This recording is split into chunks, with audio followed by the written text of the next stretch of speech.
Pose with the bands. Pose with the pose with the pose with the bands.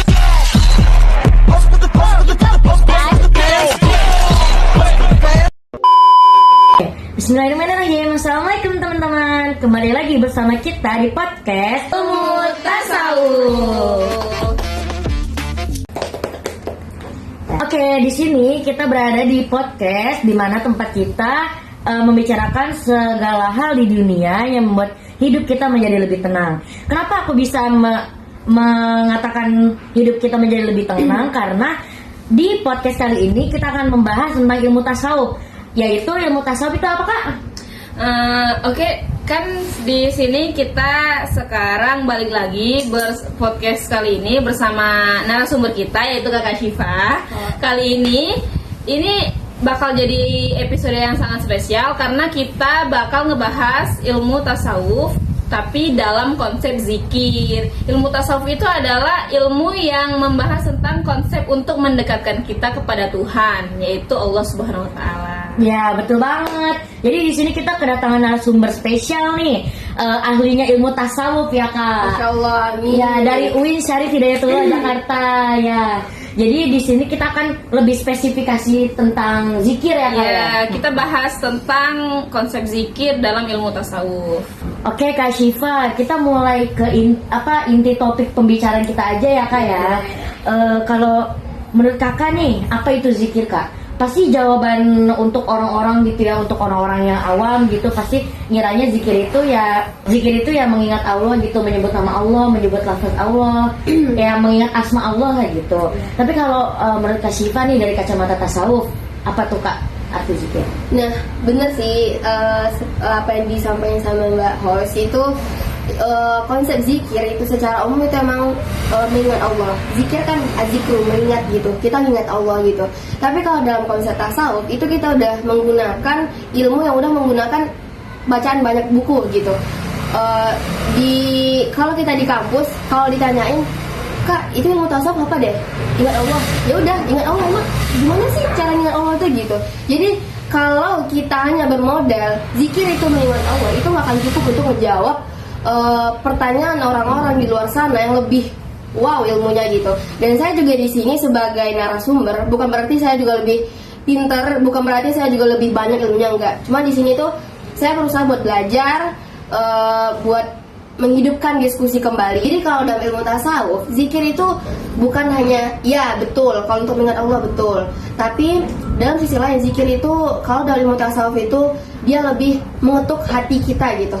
Contohnya nih, dari kita yang pertama tadi itu nggak mengenal apapun masalah dunia gitu, udah apa sih gunanya sholat gitu, apa sih gunanya gue zikir, apa gunanya gue buat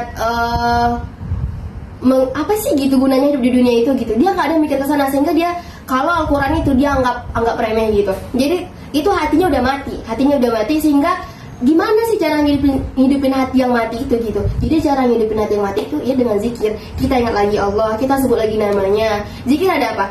Subhanallah, alhamdulillah, wala ilaha illallah, Allahu akbar. Jadi dengan mengulangi itu setiap subuh, setiap habis sholat, insya Allah Allah itu maha pengampun, maha memberi taubat. Apapun yang dilakukan oleh umatnya itu baik secara zikir kayak gini, apalagi dengan hati yang tulus, itu manfaatnya masya Allah dahsyatnya gitu. Dan saya sendiri itu mengalami ya. Dulu saya sangat kayak ya udahlah ibadah sekedar kewajiban gitu. Kalau kamu nganggap ibadah itu cuma sekedar kewajiban, ya udah kamu lunas kayak gini. Saya ada utang, ya udah saya bayar selesai gitu. Tapi kalau dalam konsep tasawuf, kalau kamu beribadah berarti kamu menghadirkan Allah di dalam hati. Zikir, sholat, pakai niat, itu nggak buru-buru tuh mani. Nah itu emang kayak pelan ingat Allah, saya mau nujunya ke Allah, udah dunia dilupakan gitu. Oh, berarti kalau zikir itu bukan cuma lafadz yang diucapkan di mulut aja ya, Kak Syifa? Maksudnya juga tentang konsep beribadah untuk mengingat Allah itu bukan cuma kayak lafadz-lafadz yang dikeluarin aja gitu. Ya, karena zikir tuh ya banyak gitu, bukan zikir yang kayak oh zikir lafaz saja, enggak, ada zikir batin. Zikir batin apa? Kita menghadirkan Allah di dalam diri kita gitu. Jadi orang bilang gini, kesurupan itu nggak sih gara-gara dia pikirannya itu udah nggak kosong gitu. Tapi sebenarnya itu nggak ada sih, buat pikiran kosong tuh nggak ada gitu. Cuma merekanya aja yang nggak mau ingat asma Allah. Sebenarnya kalau mereka kayak ya udah waktu kosong ngisi dengan zikir gitu. Karena balik lagi kita itu hidup di dunia dan kita itu cuman berpatung gitu loh, cuma sama yang satu, Allah Maha Esa.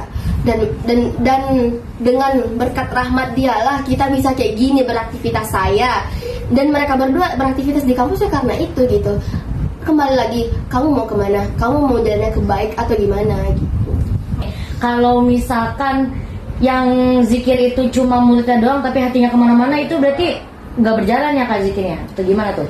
Kalau dari pandangan saya ya, kalau yang itu menurut saya baca, kalau ya zikir ya subhanallah, alhamdulillah, wala ilaha illallah, Allahu akbar, orang Kristen juga bisa. Kalau cuma sekedar lafaz dia itu emang nggak ada menghadirkan hati ya udah gitu. Orang suruh deh orang Kristen bawa sini, bisa baca ini nggak mbak? Ini bacanya apa? Diajarin subhanallah. Udah subhanallah itu lafaz gitu. Cuman gimana ya? Zikir tuh konsepnya bukan kamu sekedar lafaz. Makanya tadi saya bilangin, zikir itu harus disertai dengan hati yang tulus. Kalau hatinya nggak tulus, udahlah saya zikir, ya udah zikir aja, baca itu nggak ada gunanya gitu. Jadi balik lagi, itu tergantung ke kita ya. Kamu zikir ikhlas apa enggak gitu. Oh kalau kamu bilang kayak gini, saya lagi susah nih. Tadi saya lewat di FYP katanya kalau zikir langsung dimudahin. Subhanallah, alhamdulillah, wala ilaha illallah, akbar. Udah tanpa menghadirkan apapun.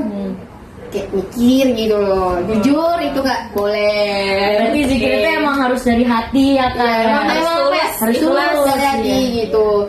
Setidaknya gini, saya susah menghadirkan Allah tuh susah gitu. Ya udah, awalnya ya udah sebut aja terus sebut. Walaupun emang kayak susah, belum ada rasa nyaman, tenang di hati itu soal zikir. Oh saya udah bilang tadi, saya udah bilang subhanallah, nggak ada tuh terketuk sedikit pun hati saya gitu. Berarti dianya belum ikhlas. Dia masih mengharapkan. Makanya ikhlas itu ada dibagi dua. Mohon maaf ya, ini kita bahas ke ini dulu sedikit. Ikhlas itu ada dibagi dua. Ada emang ikhlasnya yang emang ikhlas itu dia nggak ada ngarapin apapun. Ikhlas itu karena Allah Subhanahu Wa Taala. Emang kayak dia ngerjain ini langsung ke Allah gitu. Tapi ada yang ikhlas itu, saya kayak gini, saya sholat supaya uang saya dilancarin. Saya tahajud supaya ntar saya di kampus aman-aman aja. Itu dia masih mengharapkan sesuatu.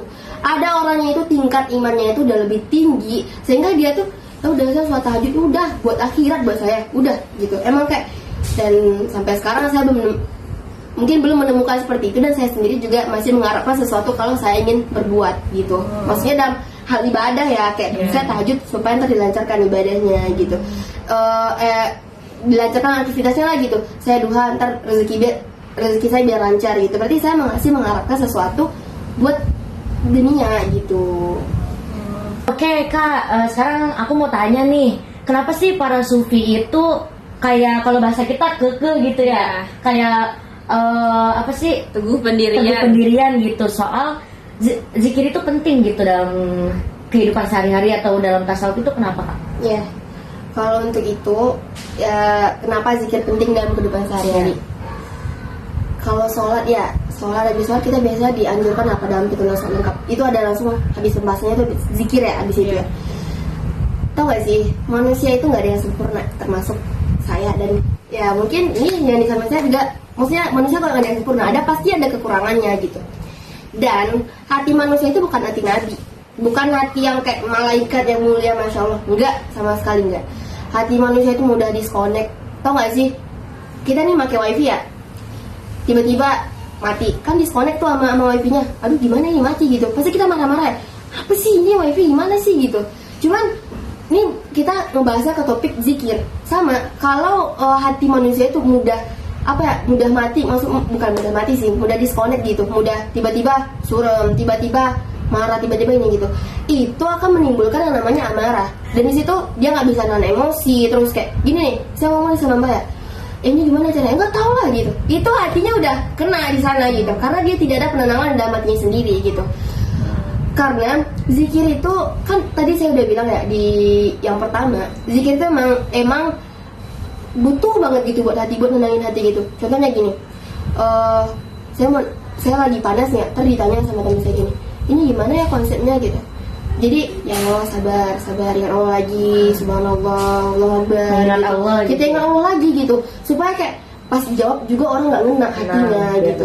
Jadi emang sepenting itu sih zikir dalam hidup kalau menurut saya ya. Kalau menurut saya pribadi, zikir itu sangat berpengaruh dalam hidup. Karena lagi-lagi apa, ketika kamu memang lagi suram tuh, jangan larinya kayak saya mau ke kafe saya mau nonton konser Nongki gitu ya, saya mau Kak? ke bioskop gitu. Lu kira dia kira ada bioskop, dah mikirnya kayak gitu.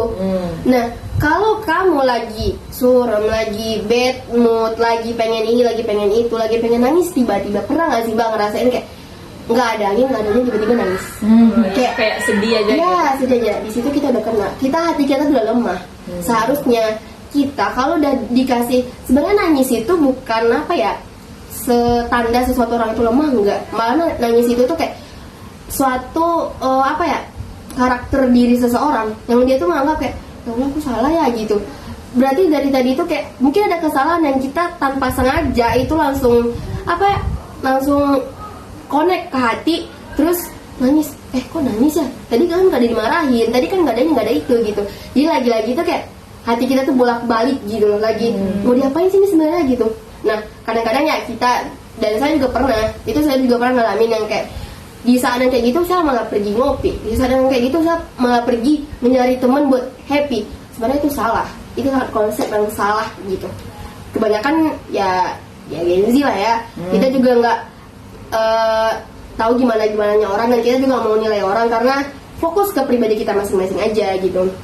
Karena kalau emang lagi kayak gitu tuh jangan lari ke hal dunia gitu, kamu lari ke hal akhirat. Zikir, ntar manfaatnya apa? Kamu zikir, ya udah pahala nambah. Cuman kamu nih, saya juga happy kok nonton, saya bad mood nih, saya dibawa teman nonton, ya udah saya happy. Iya betul happy, tapi pahalanya dapat apa enggak? Mana adanya apa gitu. Di sini kan juga apa ya, zikir itu salah satu loh yang mancing buat ngisi pahala kita lagi gitu. Dimana ntar kita kalau kita apa ya, lagi ini nih lagi nggak bisa masuk pelajaran ke otak gitu, kok bisa dari tadi diperhatiin gini nggak bisa gitu. Ternyata apa? Ternyata hati kita lagi ngedown, lagi kayak aduh kayaknya tadi gara-gara ini deh gitu. Makanya sepenting itu zikir di dalam kehidupan kita gitu. Jadi zikir itu sebenarnya bukan soal ini ya Kak, kayak cuma pahala doang, tapi sesuatu yang biar kayak bisa mention hati gitu. Iya. Karena hati. Iya, biar kayak buat Dekat tuh ketenangan hatinya. gitu. Karena gini aja, ya benar-benar. Karena mikir gini aja loh gitu. Laptop aja, kalau udah kita pakai itu banyak gitu loh. Kita udah buka Chrome, kita udah buka Word, Excel, terus udah YouTube juga, udah semuanya udah kelamaan dipakai. Lemot kan dia kalau kayak Panas, gini gitu. Akhirnya apa? Kita refresh, kita bersihin lagi ya kan. Oh, iya. Laptop aja butuh kayak gitu, apalagi diri kita sebagai Jadi manusia kita gitu loh. Itu zikir juga ya, walaupun bukan cuma apalagi hati buat manusia habis gitu. sholat gitu. Dengan nggak sengaja itu laptop kan benda mati ya gitu. Maksudnya bukan yang ngomong saya laptop gini enggak gitu. Jadi Bukan yang emang saya capek ini gitu. bersihin saya kan kayak gitu ya, laptop kayak gitu. Cuman kitanya aja yang nyadar, kayaknya di refresh dulu deh, ini udah kepanasan ini gitu. Benda mati aja loh bisa harus dibersihin gitu. Apalagi kita yang manusia hatinya hidup. Ya udah kita bersihnya pakai zikir gitu. Oh iya betul. Oke Kak Syifa, tadi kan kita udah bahas tentang pentingnya zikir kan ya. Ya, betul. Nah sekarang aku mau nanya nih, kan di dalam berzikir itu kan udah apa ya, udah banyak modelannya kan, banyak macam-macamnya. Nah terutama aku nih misalnya, atau kakak-kakak yang lain juga biasanya kan kita nemuin orang yang berzikir itu kan ada yang ngambil teriak sambil diem, sambil kayak merenung doang. Itu menurut kakak gimana sih gitu? Kalau ini izin jawab ya, kalau untuk itu lebih tepatnya ke macam-macam zikir. Nah, ini kalau ini menurut yang saya baca aja ya, menurut yang saya baca aja karena ilmunya belum sampai kayak Pak Kolik. Pak Kolik maaf ini jawabnya kalau salah mohon dikoreksi aja. Jadi kalau yang menurut yang saya baca itu kemarin kan ini ya, kita juga ada dikasih tugas di kelas dan saya tuh dapat apa namanya buku itu yang judulnya itu konsep zikir dan apa namanya apa sih pelaksanaannya dalam kehidupan gitu. Itu tuh di situ dibagi 3. Ada zikir tuh zikir lisan, ada zikir hati, dan ada itu zikir perenungan. Kalau zikir lisan itu, lisan tahu lah ya, lisan itu ini. Ya, mulut. Kita diucapin. Subhanallah, Allahu Akbar, Alhamdulillah. Itu dengan lisan kita sendiri gitu. Dan itu biasanya ya habis jamaah subhanallah. Kan itu bukan dipandu, diimamin, imam di masjid. Itu kan selalu kayak ya udah zikir, habis sholat zikir gitu 33 kali. Yang itu kan selalu diamalkan kalau emang berimam di masjid gitu. Terus ada itu namanya zikir hati. Zikir hati itu kita menghadirkan Allah Subhanahu wa taala dalam hati kita. Sebenarnya perbedaan dari yang tadi itu hampir pendekatan 11-12 aja jawabannya sebenarnya gitu. Kalau zikir hati itu kita tuh menghadirkan Allah dalam apapun keadaan kita. Contohnya ada ya beberapa orang itu dia nih lagi nggak ada duit, cuman gimana ya nggak ada duit nih, gimana ya, dia cuman ngomong di dunia aja gimana ya gitu. Coba aja kalau dia sholat, kalau dia menghadirkan Allah, ya Allah hari ini emang gak ada duit banget nih, gimana caranya gitu. Saya nggak tahu mau ngadu ke siapa, cuman ngadu ke Allah gitu. Cuman kayak gue cuman ke Allah gitu loh, gimana sih gitu. Emang Allah di dalam hati kita tuh gitu. Dan saya pernah mengalami itu sendiri. Dulu waktu saya di pondok, itu emang ekonomi saya itu emang waktunya itu emang lagi belum kebagi sama yang lain gitu. Cuman di sana saya nggak boleh berputus asa karena lagi-lagi yang memberi rezeki itu siapa? Allah. Yang ngasih rezeki banyak sedikitnya itu Allah. Orang kaya yang ngasih duit siapa? Allah. Cuman mungkin lah kayak gini ya, pasti ada yang berpikir, teman-teman pasti berpikir gini, artis-artis saja kayak ya mohon maaf ya gitu, dengan mereka yang berkostum kayak gitu mereka kaya banget, duitnya banyak, mobilnya banyak gitu. Teman-teman ada yang tahu namanya itu istidraj. Nah, itu bisa jadi aja Allah kasih kayak gitu, nggak apa-apa, lu di dunia happy aja, ntar kita tunggu deh kira gimana gitu. Gitulah bahasanya kita gitu. Cuman ya kita nggak mau kalau lu artis istidraj, enggak, biarin aja dia mau ngapain, dan itu urusan dia pribadi juga gitu. Dan itu saya kayak ini gak ada duit, tapi gimana? Bisa. Jadi waktu di pondok itu saya duit habis, ada lagi gitu, habis ada. Walaupun itu emang udah habis, ngerti nggak sih kayak di pondok itu datangnya dari mana aja gitu. Rezekinya dari mana? Kalau teman-teman saya itu ya masya Allah gitu. Duitnya emang ngestok, sama dia ngestok di ATM habis, udah ambil ATM gitu. Lah saya gimana gitu? Ya udah pada akhirnya sholat. Karena yang ngasih rezeki itu Allah. Saya ya Allah kok yang ngasih gitu, ngapain takut sama dunia? Saya nggak akan bisa jajan gitu ya, saya nggak akan bisa jajan, saya nggak akan bisa makan, enggak, itu nggak ada sama sekali hubungannya sama itu.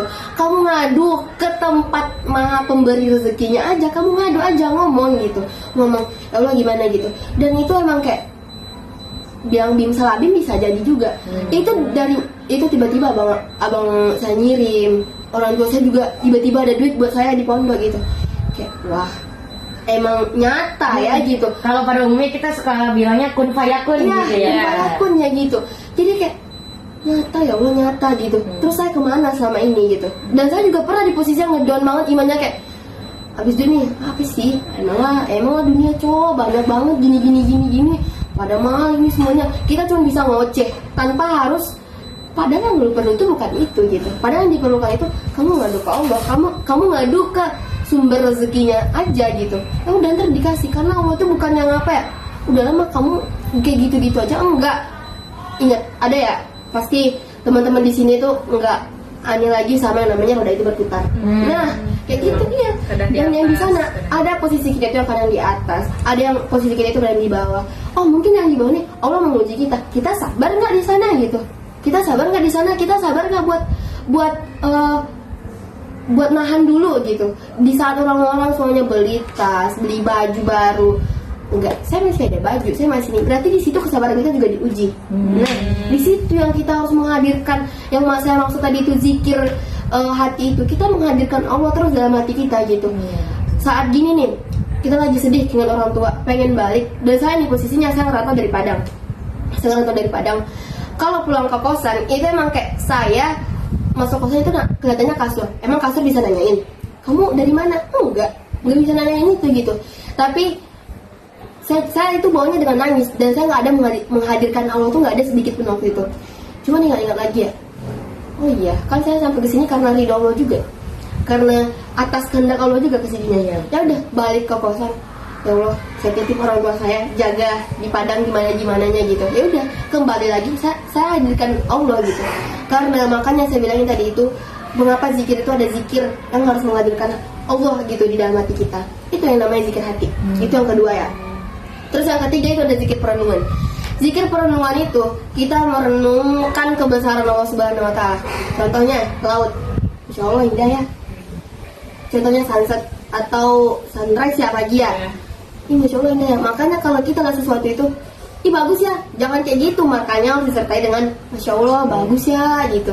Kayak kita ngeliatin gunung. Nih kemarin ya kita ada event ke Bogor gitu. Bogor itu dingin, terus muncak juga gitu, dan apa ya, pemandangannya indah gitu. Ih bagus. Lu mikir apa? Itu yang buat bukan manusia, itu Allah gitu. Makanya kita lagi-lagi dibilang Masya Allah bagusnya, Masya Allah, Masya Allah, Masya Allah. Selalu aja hadirkan itu. Mana tahu dengan kita bilang kayak gitu, perjalanan kita lancarin. Kayak kita kan tadi mau jalan ke Bogor gitu. Ih Masya Allah indah, ya udah jalan aja di jalan aman, nggak kehujanan, nggak kepanasan banget juga. Walaupun memang panas, tapi nggak kepanasan banget juga gitu. Jadi gitu. Sebenarnya zikir itu dia mengingat Allah, tapi dia dibagi menjadi beberapa bagian lagi gitu. Ada yang dia di lisan, kita ngucapin. Ada yang dia itu zikir hati. Emang kita selalu menghadirkan Allah itu di hati kita gitu. Ada yang zikir perenungan. Zikir perenungan itu kita renungi tanda-tanda kebesaran Allah Subhanahu wa taala. Hujan tuh, contohnya hujan. Jangan pernah kalian salahkan hujan kalau kalian sakit. Contohnya gini, kita sakit nih, ini gara-gara hujan. Jangan pernah, karena hujan itu tuh rezeki, rahmat. Contohnya aja, tanaman butuh hujan gitu buat nyiram gitu. Apa ya? Nggak mungkin kan kebun yang luas itu disiram atau enggak gitu. Pasti apa? Gara-gara hujan kan? Maksudnya karena hujan gitu. Ini terkadang saya juga pernah ngomong kayak gitu, tapi saya khilaf. Intinya jangan deh gitu, jangan pernah ngomong kayak gitu lagi. Kalau dia tuh Allahumma shayban nafi'an. Makanya itu kan udah ada doanya gitu. Kamu nggak perlu itu ngoceh-ngoceh. Alah hujan nih, baju gua basah ini. Enggak, jangan pernah kayak gitu lagi gitu. Walaupun saya pernah di posisi itu, saya pernah pokoknya di situ. Cuman kan di sini kan kita tidak ada manusia gitu. Kan saya tadi juga udah bilang, saya bukan maksud menggurui, tetapi kita diskusi, memberikan yang terbaik lah gitu. Kalau saya kemarin udah buat kayak gini, teman-teman saya harus lebih baik dari saya kayak gitu. Berarti hadis.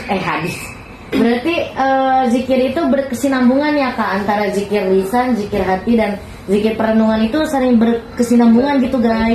Berkaitan karena kalau kita menyebutkan, kita juga harus memikirkan dan menghadirkan gitu ya Kak.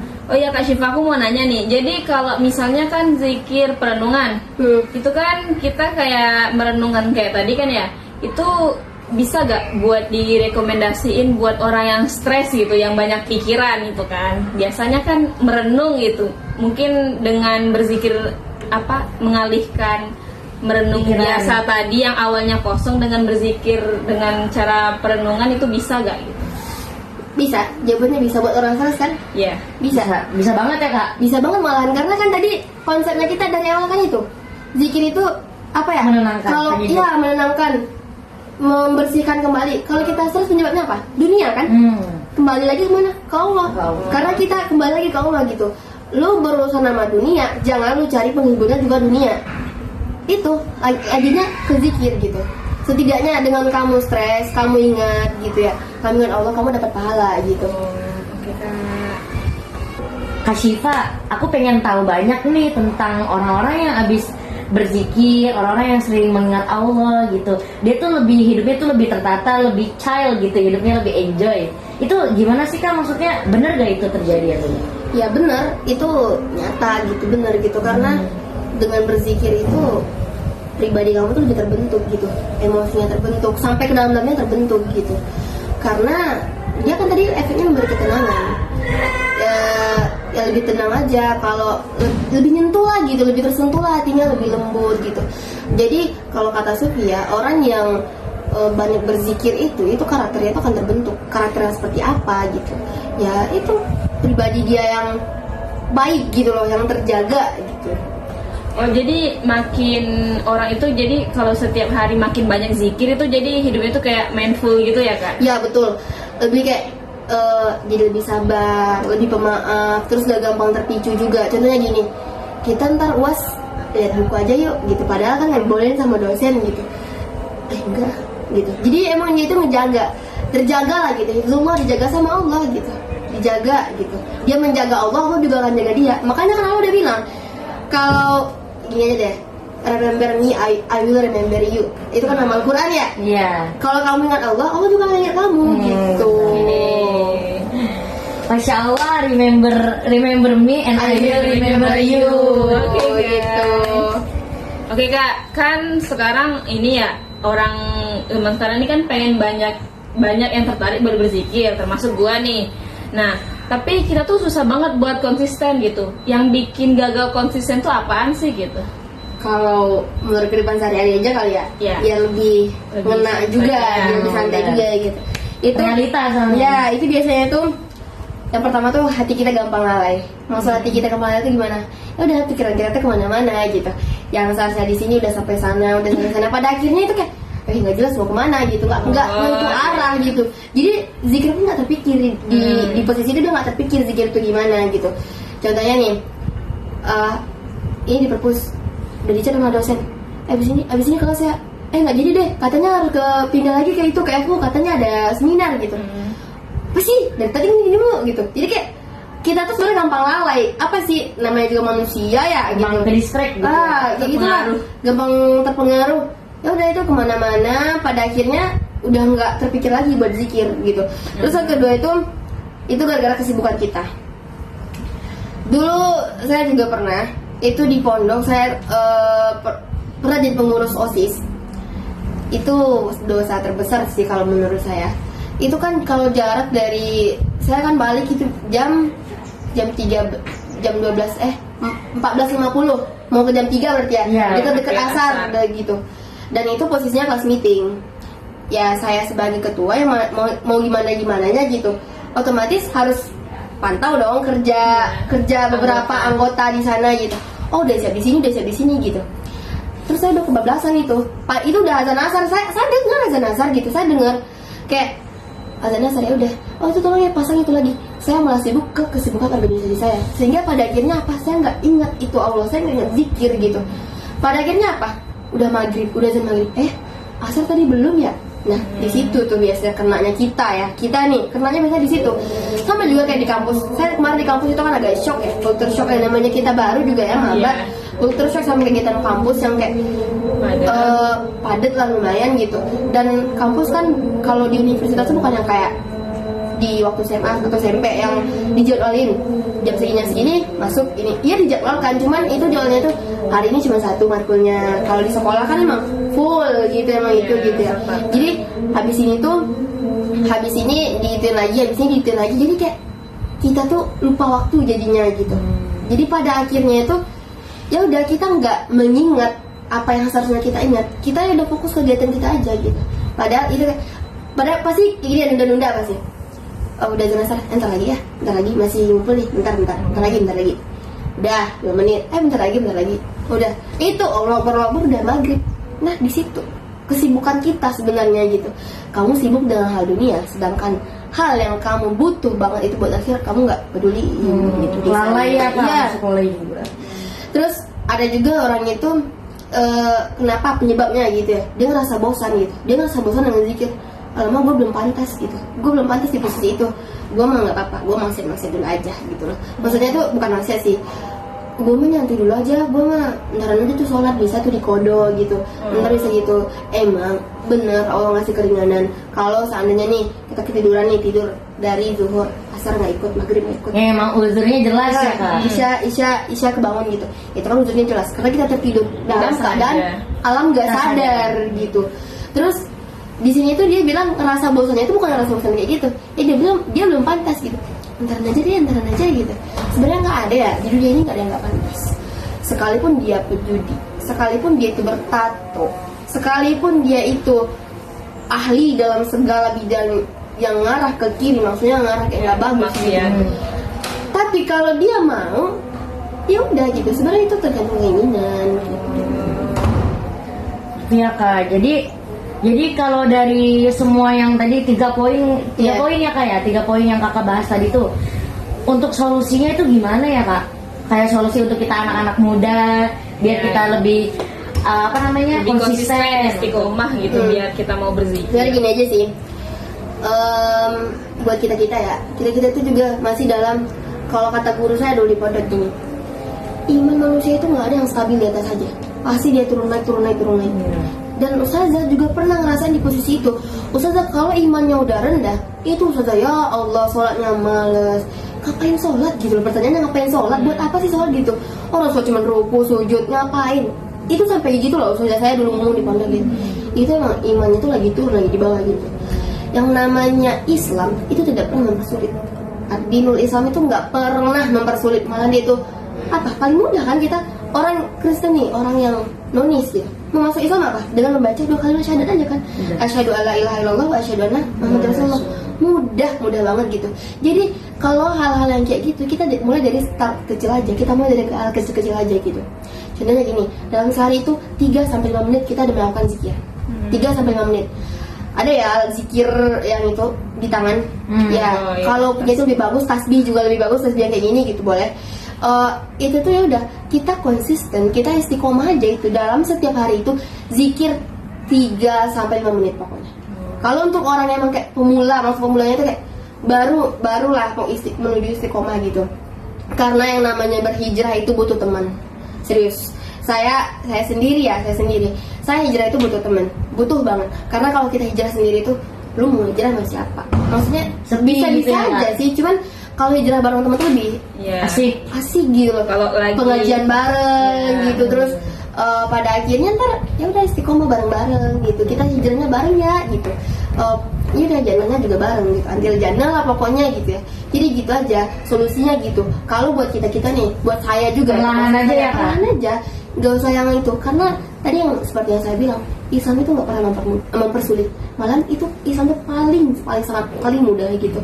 Dan dia bukan lu harus zikir 100 kali ya sehari, gimana pun harus zikir. Itu namanya Islam pemaksaan. Bener, itu apa ya, efeknya banyak. Cuman kalau zikir pemaksaan itu nggak ada gunanya. Sama tadi yang kayak Mbak bilang itu, kalau zikir cuma sebut-sebut aja, nggak ada menghadirkan Allah, ya ngapain? Nonis juga bisa bilang subhanallah, alhamdulillah, sama Allah akbar gitu. Jadi gitu, kita mulai dari hal kecil aja. Pada akhirnya hal-hal kecil itu akan bertumpuk besar gitu pahalanya gitu. Kayak sering kita dengar gitu ya Kak, perlahan namun pasti. Jadi harus konsisten walaupun ya, konsisten sedikit, itu lebih tepatnya gitu, konsisten, istiqomah, hijrah ya udah hijrah bareng teman-teman gitu. Kak Siva, aku mau tanya deh, gimana cara Sufi dulu itu menerapkan zikir? Dan menurut kakak nih, apakah masih relevan di zaman yang sekarang tuh serba cepat gitu, di era yang serba cepat itu, apakah masih relevan cara Sufi zaman dulu itu menerapkan zikir Kak? Ya, menurut saya itu relevan banget gitu. Justru masih sangat dibutuhkan gitu. Karena zaman sekarang itu banyak noise, kayak apa ya, berisik gitu loh. Entah itu di HP-nya, entah di kerjaannya, entah itu dia FOMO gitu. Nah, ibarat kan zikir itu kalau di zaman sekarang itu, kalau untuk bahasa kerennya lah, tadi kan bilang ya berisik gitu, notifikasinya banyak gitu. Kalau ibaratnya kalau di HP itu dia ada namanya mode hening ya. Kalau kita nih, kita nggak mau diganggu gitu, kita pengennya itu udah, kita pengen sendiri dulu, pengen tenang dulu. Kita hidupin pasti mau hening kan, biar nggak kita nggak kedengeran, ya kita nggak kedengeran itu notifikasinya, nggak ada kedengeran apa gitu. Ya kayak gitu, zikir tuh yang di mode heningnya itu zikir gitu. Kita diamin dulu gitu. Tuh bro, gua kaku ini cok. Udah capek. Dah sampai situ dulu. Terus lanjut nih. Lu tanya aja. Gua. Jadi zikir tuh kayak self healing sebenarnya. Bukan sufinya belum. Kaki mah nggak kelihatan sih. Nah, makanya gua gini. Terus nih, langsung ya. Terus kalau untuk masalah sufi, tadi pertanyaannya apa tadi kalau sufi itu? Sufi itu di zaman dulu zikir tuh gimana caranya? Mungkin kalau untuk membedakan antara sufi zaman dulu sama zaman sekarang itu agak itu dikit gitu. Beda gitu. Karena kalau sufi itu zaman dulu itu mereka zikir tuh emang kayak bukan masalah zikir aja. Ya pastilah orang sufi itu zikir gitu loh. Cuman mereka tuh juga menahan nafsunya gitu. Mereka tuh nggak mau ngikutin yang namanya ya udah, kalau keburukan tuh mereka waspadalah gitu. Kalau sekarang mah itu banyak ininya, gangguannya gitu loh. Tapi ada orang kayak gitu, cuma berbeda bentuk, berbeda cara untuk yang hal yang kayak gitu. Oh, jadi zikir ini kalau di sekarang ini kayak self healing tapi versi spiritualnya lah gitu buat hati kita gitu. Oh gitu. Iya, self healing, cuman itu apa ya? Self healingnya itu bukan buat diri kita sendiri gitu, tapi self healingnya itu juga dengan cara mendekatkan diri kepada Allah Subhanahu Wa Taala gitu. Karena ya lagi-lagi lu zikir kan buat Allah gitu. Kan tadi zikrullah dah dengan Allah gitu. Zikrullah gitu. Juga ada ya selawatnya juga ada itu. Ya udah makanya zikir itu betul memang self healing. Cuma itu bukan buat diri kita sendiri aja, tapi itu membantu kita pendekatan kepada Allah Subhanahu Wa Taala gitu. Jadi balik lagi ya Kak, sebenarnya zikir itu dari yang di antara yang kita bahas itu ya Kak, zikir itu lebih ke self healing lah. Ya, hubungan kita dengan Allah bukan buat kita aja. Gitu. Untuk membenahi juga, membenahi diri, membenahi hubungan kita kepada Sang Maha Kuasa gitu ya Biar Kak. hidup lebih tenang, lebih sunyi. Berarti kalau kita mau merenung gitu, kita lagi capek, ya Allah, udah semua yang di dunia tuh dilupain dulu. Ya, lupain dulu gitu. Sekarang yang Allah dulu. Kamu sekarang ibaratnya gini loh. Kalau kita nih, kalau dalam ibarat dari cinta, Allah tuh cinta banget sama hambanya banget gitu loh. Makanya jadi itu, ya Allah aku capek gitu. Sini sayang, aku sama aku gitu loh. Allah tuh bilang kayak gitu. Sini hamba aku, sini. Kan di dalam Al-Quran juga kata-kata Allah tuh kata-kata romantis Allah tuh lebih wow gitu loh. Iya. Dia tuh mencintai hamba-hambanya gitu. Kayak sini hamba aku, sini sama aku dulu ya. Jangan kemana-mana dulu, udah kamu sama aku dulu gitu. Kayak gitulah bahasanya buat kita sekarang gitu ya. Jadi Allah tuh bukan yang hambanya lagi sedih, udah biarin aja. Enggak. Itu adalah orang yang berpikir tidak etis gitu ya, karena Allah itu bukan yang itu. Allah itu yang satu, yang dia itu mengerti hambanya. Dia ngasih kayak gini ke hambanya karena dia tahu hambanya mampu. Makanya dia bilang kayak gini, ya Allah kenapa sih aku gini-gini aja terus? Karena Allah tahu mampu kamu yang bisa jalanin itu gitu. Contohnya gini, kalau ke saya nanti gimana? Ya mungkin Allah bilang, kayak kamu belum mampu dari posisi itu. Kamu nanti nangis, nanti kamu sakit. Aku nggak mau kamu sakit. Allah tuh bilang gitu. Itulah romantisnya Allah sama hambanya gitu. Kayak Allah tuh di situasi apapun tuh nggak akan ninggalin kita. Sezina-zina apapun kita tuh nggak pernah meninggalkan kita. Ya segitulah Allah gitu. Secinta itu. Kalau kita bahasnya lebih mendalam itu sampai nangis loh gitu. Dan kita juga kalau belajar sama Pak Kolik ya. Ini apa ya, kalau jujur Pak, kalau Bapak tuh memang kalau ngomong tuh dari hati banget, itu nyentuh tau. Kalau belajar tasawuf itu nyentuh gitu, nyentuh banget sampai kayak pengen nangis. Karena apa? Itu pembahasan tentang hubungan kita sama Allah gitu. Soalnya ya guys, bayangin aja ya, cuma Allah yang mau 5 kali sehari cuma mau sama kita gitu. Iya. Allah yang manggil kita, ya. Allah yang Padahal yang manggil butuh kita. kan kita sebagai hamba yang butuh kita, tapi Allah yang manggil Allah gitu. Iya, makanya kadang-kadang kita gini ya. Dan mungkin diantara kita juga pernah ngerasain itu. Azan ya, azan.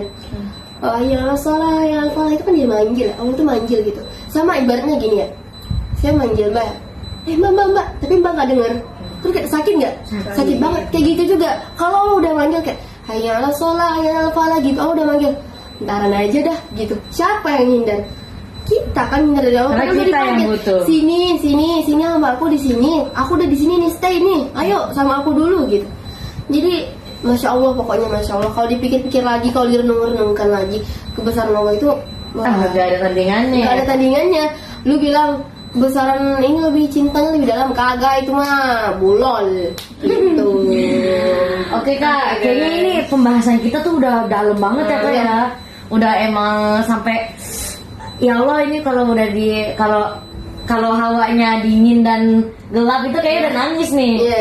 Udah emang Sangat meresapi gitu.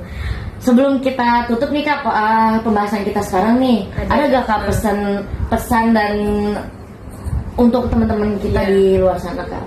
Pesannya gini aja sih, karena kita sama-sama berjuang ya, bukan berarti saya di sini tuh oh lu ngasih pesan emang lu udah baik gitu, enggak. Di sini tuh pesannya buat kita semua gitu. Saya juga ke antum-antum semua yang lihat video ini atau yang nonton podcast ini, dan buat kita di sini itu, kamu itu kalau seandainya jangan pernah deh ngelupain Allah gitu. Di titik apapun kamu, serendah apapun itu posisi kamu, ingat Allah itu ada buat kamu gitu. Allah tuh gak pernah hilang dari pandangan kamu, dari hati kamu gak pernah hilang. selalu hadir. Cuman terkadang yang menghilang itu kamu, bukan Allah. Oke. Mungkin kayaknya di sini ini dah guys, aku bakal nerapin zikir biar gak ngegas-ngegas lagi ya ke teman-teman. Ya, Mungkin. boleh. Bagus deh kalau gitu, apalagi kita perempuan Iya. ya. Karena perempuan itu namanya tuh hatinya yang paling bentak dikit, baper. gitu, diginiin Yang paling salah sering gitu kesentil ya. hatinya tuh ya perempuan. Iya. Iya. Di baperin cowok dikit udah baper gitu ya. Ntar kalau dilepasin sakit. Ya jadi Padahal- sebenarnya lebih apa ya? Iya. Kembali lagi apa? Ilallah. Jangan terlalu Subhanallah berharap gitu. sama Ya dunia. makanya kamu jangan pernah berharap sama manusia, jangan pernah berharap sama dunia, karena berharaplah sama yang maha kuasa, Yang abadi. yang abadi, yang Apapun betul-betul itu. harapan kamu tuh akan dikabulin gitu. Kalau di dunia, Ya Kak Putri ya. kalau di dunia itu ya udah, ya aku kayaknya berharap deh SD depan itu buka. Pada akhirnya apa, tutup. Terus anjir gini udah ngomel, udah di sana karena kita berharapnya sama Berharap, apa, iya, benar. sama dunia gitu. Jadi apapun urusannya Kembali berharapnya kepada Allah, ya berharap pada Allah. Oke.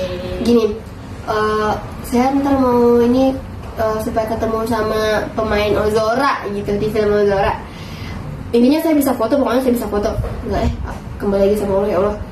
Kalau memang rezekinya saya bisa foto Foto. sama artis itu, alhamdulillah. Kalau enggak ya udah nggak apa-apa. Biasanya ya kalau udah kita berpikir kayak gitu, jalan tuh dipermudah. Tiba-tiba kosong, tiba-tiba nggak ada orang gitu, tiba-tiba ya udah foto gitu.